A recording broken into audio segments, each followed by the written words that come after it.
This is Kimberly Quinn, host of the Mindcraft podcast, and I can't tell you how much fun I have had doing this podcast. I started when the world closed over the pandemic in an attempt to spread some positivity out there and give people some strategies to enhance their own well being and reduce anxiety and all of that. Now, 2 years later, we're still going strong and now listened to by 52 countries across the world. And I've even helped some of my students get going with their own podcasts. It's super easy to do. And I'll tell you, if you haven't heard about Anchor by Spotify, it is the easiest way to make a podcast with everything you need all in one place. I'll just explain for you. Anchor has tools that allow you to record and edit your podcast right from your phone or computer. When hosting on Anchor, you can distribute your podcast on listening platforms like Spotify, Apple Podcasts, and more. It's everything you need to make a podcast in one place. And best of all, Anchor is totally free. Download the Anchor app or go to anchor.fm to get started. It is a ball. Start today. Greetings, Minecrafters, and welcome to another Mindcraft episode. My name is Kimberly Quinn, and I am really excited to have this conversation today. So, of course, the foundation of Minecraft is becoming the boss of your brain. This is so huge, and I'm just so pumped because my first Minecraft class starts at Champlain tomorrow. I'm so charged up. It just has me inspired to do this discussion, have this conversation today. So today's topic relates to last week because James Clear has become one of my new teachers, author of Atomic Habits, and I love how he talks about 1% change gets the job done.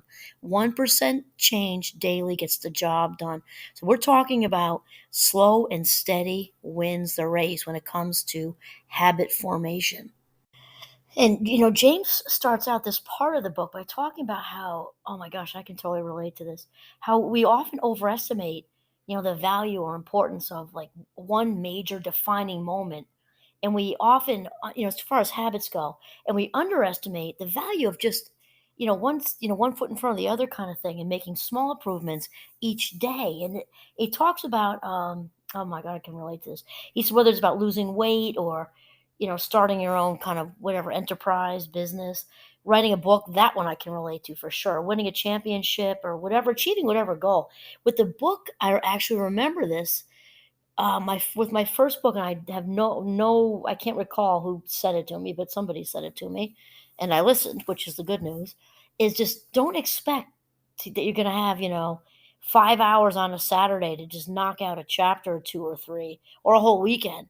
And not that that may never happen; it might happen, but it's kind of like if you're waiting for that, the book's not going to get written. And that was some of the most valuable advice I had when kind of beginning my professional writing career because wow, is that sound advice. Because if you can get a half an hour here, 15 minutes there, and my very dear friend, Dr. Dave, who I talk about a lot, I passed that wisdom on to him.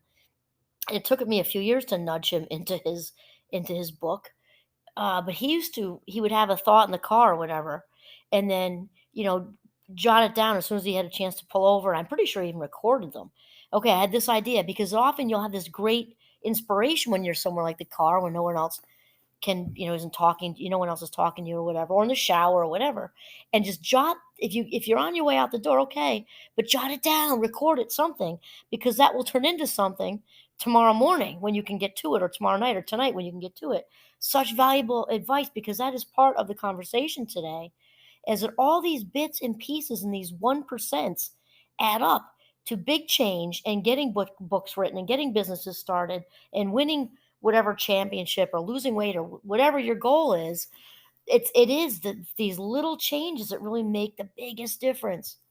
So James Clear says, we put pressure on ourselves, right? I think a lot of it happens around, not that it's all around the holidays, but it's definitely what comes to mind when, the holidays, regardless of which one you celebrate or which ones you celebrate, it's a time of lots of celebration and there's lots of indulgence. And it's also, for the most part, during the winter, which if you live in live somewhere where it's colder, it can often be tougher to do the exercising thing. As far as you might have an exercise bike in your house if you're fortunate enough to have one. But I know for me, I love to run and walk and ski. Well, skiing goes with the winter, obviously. But if you're one who likes to walk and you live in New England and it's you have horizontal sleet, that it's affected in the winter. So you've got the dieting thing, and it compounded with the indulgence of the holidays with all the fabulous food and family gatherings and sweets and all of it. And then there's this big push usually right after Christmas or Hanukkah or whatever holiday you celebrate. And then all of a sudden there's this big push to set the goal for I'm going to lose 20 pounds now because after the holidays. And of course it doesn't work, which is why again when we go on Craigslist there are treadmills and ellipticals and bikes and everything for on sale for a fraction of the price that the person bought it for, because we know that doesn't work. And James Clear talks about this, that it's unfortunate that people don't stick it out more because they're just not seeing the results yet. They're actually making a difference. They are making a difference, but we get so impatient that we cash in the chips before it actually happens. So then he says, meanwhile, instead of this earth-shattering improvement, right? He says, meanwhile, improving by 1% isn't particularly notable. Sometimes it isn't even noticeable, but it can be far more meaningful, especially in the long run. The difference a tiny improvement can make over time is astounding. Here's how the math works out. If you can get 1% better each day for 1 year, you'll end up 37 times better by the time you're done. Imagine that. Conversely, if you get 1% worse each day for 1 year, you'll decline nearly down to zero. What starts as a small win or a minor setback accumulates into something more. Wow. When I first read this a while ago, because I'm way farther into the book now, but this was just so exciting. I wanted to chat with you about it. I thought, wow, this just really made a difference in my head. We actually just did get an exercise bike. I'm outside a lot. I walk, as you know, anybody who watches my videos knows I'm outside with little Giovanni, the golden retriever, almost every day, unless it's horizontally raining with lightning or something. But I've because of this book, I have shifted into this 1% thinking because it takes the pressure off. And not that it's been a very long time, but it's been, I think, a little over a week, also with some weights, and the whole thing is 20 minutes tops. I would say like 15 to 20, somewhere in there. And it's really working. Also with the habit stacking that we'll get to. But the 1% thing just made me think, you know what? I don't need to have these crazy goals. I don't need to set numbers for minutes or weight or you know, time. I just said that time or distance or whatever on the bike or heart rates or anything, just get up and do it. And then I have it stacked with my gratitude journal, which we'll talk about a little bit later. And then in his book, there's what's Atomic Habits again, by the way. James Clear is the author. He has these very simple graphs throughout the book, very simple. And I'm a big fan of simple. And I'm also a big fan of visuals because we can see, he shows the 1% improvement and then the results just going right up to that 37% after a year. Think about that. That's more than a third. And it kind of leans you toward inching up on 40%, which then feels like you're close to halfway. I mean, that's great. 37% is a lot. And so I also like how he compares the compound interest of habits to money. So James says that the habits are the compound interest of self-improvement. The same way that money multiplies through compound interest, the effects of your habits multiply as you repeat them. And also, Minecraft, I'm just going to interject here that remember that the brain loves repetition, which then turns into patterns. The brain loves repetition and patterns, much like a toddler wants what it wants it, and wants repeating, repeating, repeating. They seem to make little difference on any given day, and yet the impact they deliver over the months and years can be enormous. It is only when looking back 2, 5, or perhaps 10 years later that the value of good habits and the cost of bad ones becomes strikingly apparent, really, really obvious. So that's the thing we're talking about, not throwing in the towel. Let's say the workout towel, because it's a good example, until we really just go the distance. And I also like what he said in the last video. I am doing videos, but this one's an audio podcast, obviously. And the last audio podcast I did on this, he talks about the real change comes to changing the systems, right? Changing the process of what we're doing and staying away from the goals. It doesn't mean don't have them. It means don't focus on them. It's okay to have them. It can be a good thing to have them as long as you stay focused on the process.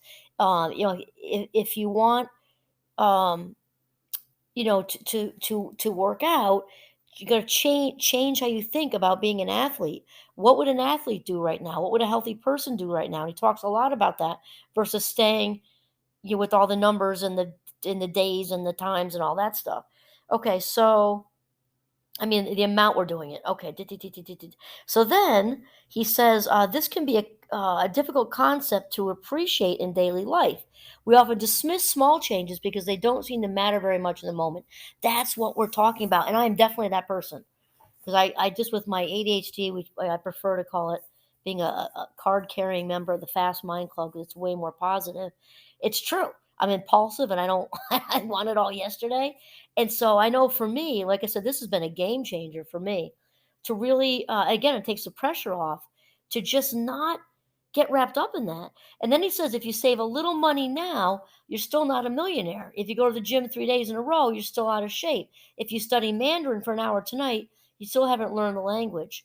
We make a few changes, but the results never seem to come quickly. And so we slide back into our previous routines. How many of us can admit to that? And again, especially, I think it's especially true after the holidays, or maybe just more obvious.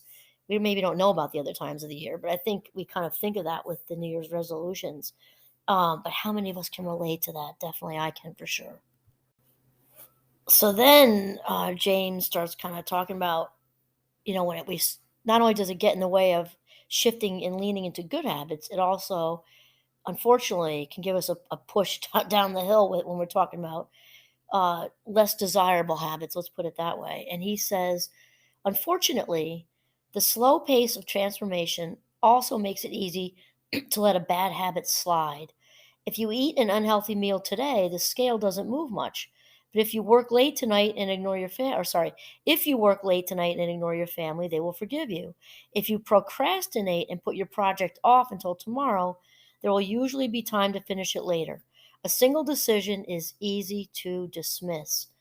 Wow, I know I can just really relate to that. And just on lots of levels. It's so if we decide, oh, I'm late or I'm having a carbo craving, and slide into Burger King one day.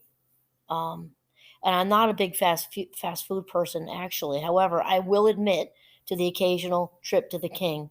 And I also can agree that because sometimes be months and months and months where I've been there, and then I can definitely say, like, oh, wow, I could do this today. And all of a sudden it's like a revisit, and then it makes it easier to do it the next time, no question. And the late night, checking emails thing also, I can relate to as well. And then he says, James Clear says, but when we repeat 1% errors day after day by replicating poor decisions, duplicating tiny mistakes, and rationalizing little excuses, our small choices compound into toxic results. It's the accumulation of many missteps, a 1% decline here and there, and that eventually leads to a problem. And I think one of the reasons, because I read voraciously, anything I can get my hands on when it comes to positivity, mind crafting a lifestyle and things like that. I don't usually stick with books after I can tell within the first maybe half page at the most. If I'm really being patient, which is not a word that fits with me very well, maybe a page and a half. And I think I've stuck with this book because, and all the books that I do stick with, because they grab me and when they're relatable, and also, different ones I've mentioned recently, when you can relate to people want relatability, right? So not that there isn't a time and a place for all kinds of statistics and things. I've done research and I enjoyed that a lot actually. And there's a place and time for that. But most people, when you're relaxing and trying to make some kind of change in your life, all those numbers feel like you're just sticking, for me, just like you're sticking pins in my prefrontal cortex, right? He is so relatable because and you can talk about research without getting into the nitty gritty to make your point, right? So then he compares this 1% situation to flying a plane, and he says the impact created by a change in your habits is similar to the effect of shifting the route of an airplane by just a few degrees. This is powerful. Hang on here. Imagine you are flying from Los Angeles to New York City. If a pilot leaving from LAX adjusts the heading just 3.5 degrees south, you will land in Washington, D.C. instead of New York. Such a small change is barely noticeable at takeoff.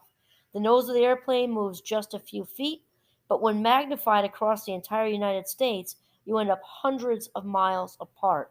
That is so crazy. Oh my God, that is so crazy.